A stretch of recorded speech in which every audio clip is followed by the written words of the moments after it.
Starmer has been warned that Britain's welfare splurge is costing us the ability to defend the nation. Britain risks undermining its own national security if soaring welfare spending continues to outpace defence investment.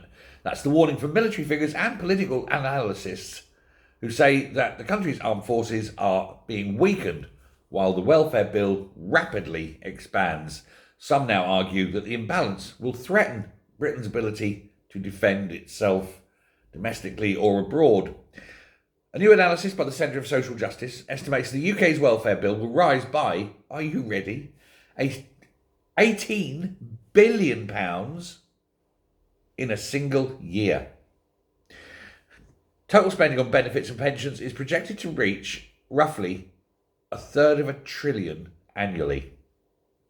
According to the CSJ, more than 4 million people now receive universal credit without a requirement to look for work.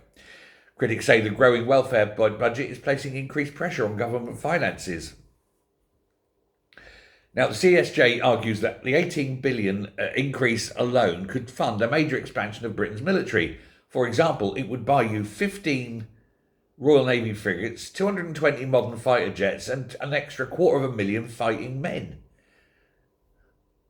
And instead, it's going to people sitting on their arse at home. Supporters of stronger defence spending say these comparisons highlight the scale of the choices facing the government.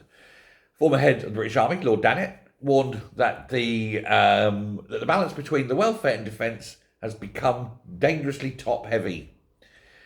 He said the rapid growth of the welfare budget risks undermining Britain's ability to invest properly in national security. Dannatt also called for programmes aimed at helping more people return to employment. He argued that increasing workforce participation would benefit individuals while also strengthening public finances. Concerns about defence funding have intensified at the size of the British Army, as the size of the British Army has fallen. And it's fallen significantly from when I was in 30 years ago. I keep forgetting how long ago it was. It was nearly 40 years ago I left. No, hang on. Where are we, 20? God, I joined 40 years ago. God, you hear that? Tick, tick, tick, tick, tick. That's my life. That whooshing sound is my life, whizzing past my head. Anyway, regular troop numbers have dropped in the last 15 years from 104,000 to 74,000. That's 30,000 men. That's half a division. That is a division. No, it's about a division. It's about a division. At the same time, conflicts in Ukraine and the Middle East have raised fears about global security and the UK's ability to deter potential adversaries. The CSJ warns that Britain could hit what he describes as a sickness economy. Policy Director Joe Shalom said that the country cannot afford to write off millions of people to long-term welfare dependency at a time when we need an increase in our military spending. He argued that supporting people back into work would strengthen both the economy and national security. Yeah, especially if you get a lot of them to voluntarily join the military. Make the military more socially acceptable.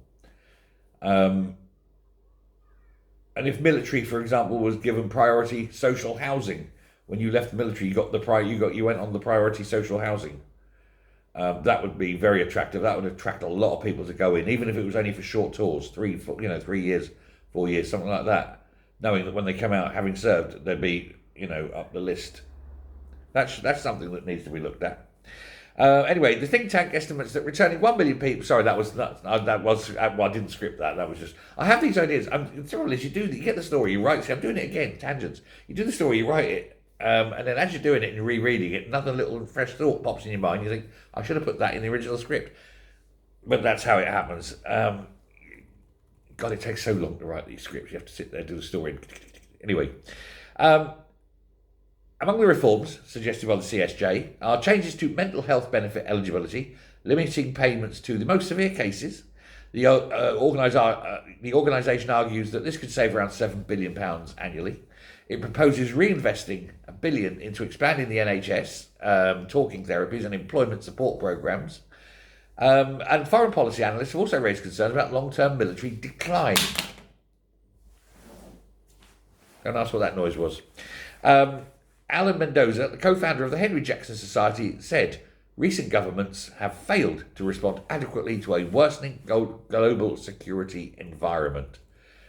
The Tories and Reform both have called for stronger action to support the military, to grow the military, and both have called for welfare controls to limit the amount of money spent on welfare. Neither of them, though, are suggesting that they touch the pension triple lock, because that would be, should we say, a political disaster when it comes to the vote, given that it's the grey vote is the highest cohort in terms of percentage of people who vote. With global tensions rising and military commitments expanding, the debate over Britain's spending priorities is likely to intensify. Where should we spend our money? On people sitting at home, or on defending the nation? National security or national comfort? I'm not going to tell you. You decide. Let me know in the comments. And hit subscribe. Very close to 18,000. It'd be nice to get that. Bye.